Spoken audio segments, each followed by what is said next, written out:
Now we're living a day of final preparation in heaven, in hell, and on the earth itself. There's a tremendous activity going on. Folks, there's a final war coming. Hell, mingled with blood, is going to burn up 1/3 of all the greenery.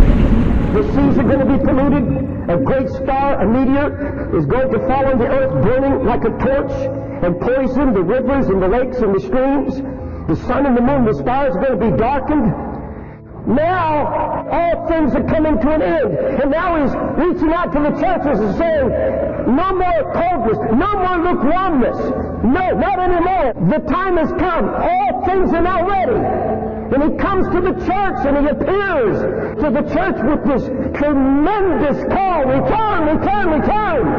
The devil's object is to try to shatter and shipwreck the elect, the chosen of God, and remove them from their steadfastness in the Lord. Prepare a people for the Lord. The church of Jesus Christ is to be prepared as a bride. Love not the world, nor the things that are in the world. It said of Noah's day, they were eating and drinking, marrying and giving in marriage until the day that Noah entered into the ark. Of Lot's day, it says they bought, they sold, they planted, they builded. All through the Scripture it says, awaken, awaken, stir yourself. So we shall give an account to him that is ready to judge the living and the dead. But the heavens and the earth which are now, by the same word, are kept in store, reserved unto fire against the day of judgment and perdition of ungodly men.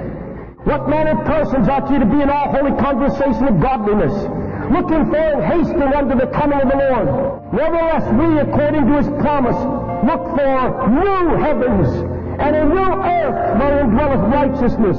Wherefore, beloved, seeing that ye look for such things, be diligent that ye may be found of him in peace, without spot and blameless.